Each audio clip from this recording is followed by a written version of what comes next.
sur le responsable final, enfin de l'organisateur de la fraude. Alors, on a, pour cela, la nouveauté, en fait, pour nous, c'était qu'on a quitté un peu notre vision de taxation, enfin, de saisie directe de la marchandise contrefaite, qu'on n'oublie pas, évidemment, mais on a travaillé sur la génération, les flux financiers qui sont générés par ce type de fraude. Cela veut dire que concrètement, on a remonté sur les moyens de paiement, puis les comptes bancaires des infracteurs. On a reconstitué le chiffre d'affaires et au final, on a appliqué à ce chiffre d'affaires la législation douanière. Alors, sur ce cas précis, donc on est arrivé à un chiffre de près de 5 millions d'euros. Alors, on a d'autres cas où le chiffre d'affaires peut même dépasser les 10 millions d'euros. Ce qui est intéressant aussi dans ce cas précis, c'est que le dossier ensuite a été porté par la douane administrative, ce qu'on appelle la douane administrative, puis ensuite par la douane judiciaire. Et la douane judiciaire, au cours de son enquête, a découvert que le responsable venait de mettre en ligne un site de vente de médicaments contrefaits. Alors ça aussi, c'est quelque chose qu'on a pu constater. On a des personnes qui peuvent commencer petit en vendant des contrefaçons sur un site de e-commerce, hein. Alors pas Price Minister. Puis en fait ces gens peuvent être gênés aussi, c'est le cas par exemple de Price Minister, par une politique qui va un peu les gêner. Donc soit ces gens-là sont vraiment des petits, ils vont se déverser plutôt sur les sites de petites annonces, c'est le cas français, ou alors s'ils sont ambitieux, ils vont partir sur ce type d'organisation de fraude à l'international. Donc ils vont vendre des contrefaçons, mais on va voir aussi, j'ai des cas précis, ils vont vendre aussi des cigarettes, voire des médicaments. Puisqu'à chaque fois, il s'agit d'un accroissement mécanique de leur chiffre d'affaires.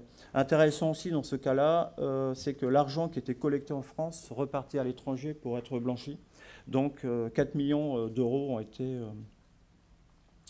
ont été notifiés pour délit de blanchiment. C'est un délit douanier. Voilà, donc c'était un cas concret de travail de lutte contre la fraude sur Internet. Internet n'est pas une malédiction, c'est-à-dire la diffusion de contrefaçon n'est pas une malédiction. Alors pour finir, je voudrais simplement insister sur un fait qui est très important dans le cadre de nos enquêtes, c'est la notion de coopération. On collabore avec nos collègues douaniers, répressifs ou en matière de renseignement. On essaie de travailler main dans la main avec le monde de l'Internet, c'est-à-dire autant les prestataires techniques, les fournisseurs d'accès, les hébergeurs, les registrars, ceux qui permettent de vendre des noms de domaine, travailler avec le secteur bancaire et travailler bien sûr avec les sites de e-commerce. Voilà, et donc vraiment pour terminer, je pense qu'il serait peut-être souhaitable que dans chaque pays de l'Union européenne, qu'une cellule en douane équivalente à cyberdouane existe pour aussi améliorer le transfert de l'information. La vitesse d'identification sur Internet est vraiment très très importante, d'où l'intérêt de signer des conventions comme avec Price Minister, où dans le cadre de ce protocole existe un cas d'identification quasiment dans la journée d'une information. On peut aussi, nous, douaniers, heureusement, s'appuyer sur un réseau d'attachés douaniers à l'étranger. Voilà, parce qu'évidemment, Internet est un média transfrontières, mais existe des principes de coopération entre les États, donc on peut faire revenir de l'information en France, par exemple, dans le cas de noms de domaine déclarés aux États-Unis. C'est un cas qui nous arrive assez souvent. Voilà.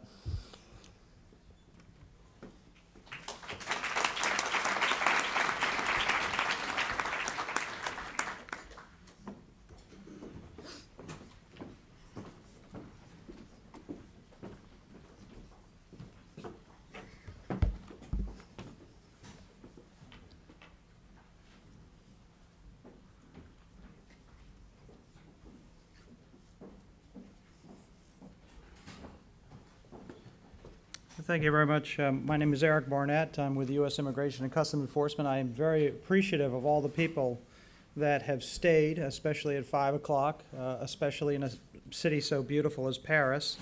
I think it maybe speaks not to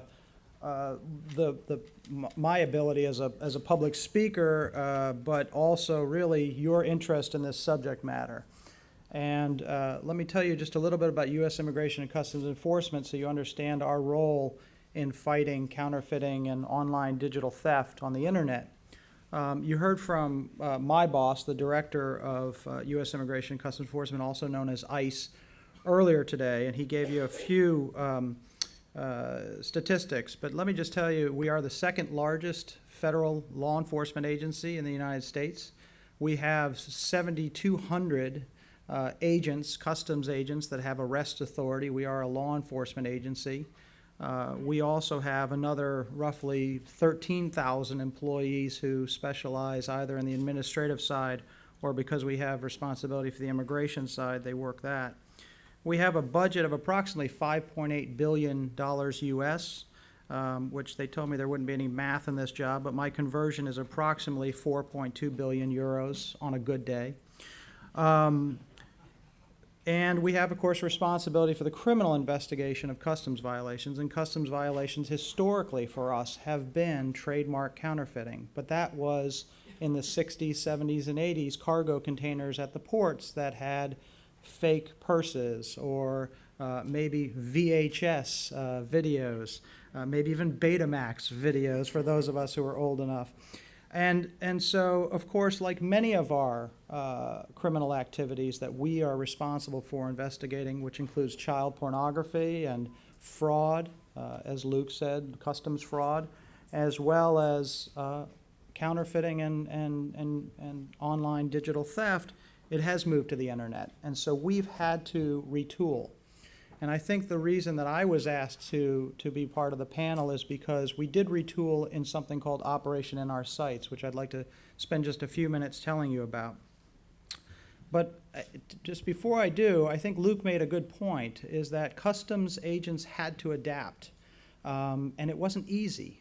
We had to develop, just as French customs did, specialization in online investigations, computer forensic agents who spend hundreds of hours training to investigate computer forensics and the internet. We were told by many that we wouldn't be successful, that investigations on the internet were proverbial sort of spitting in the ocean, that you can't really fight it, it's just so large. We were discouraged to some extent, but we were mostly because Director Morton had a real mission that he wanted to take on, we moved forward. We also realized, though, that we didn't know it all, and we weren't going to. So part of this panel is talking about working with private sector.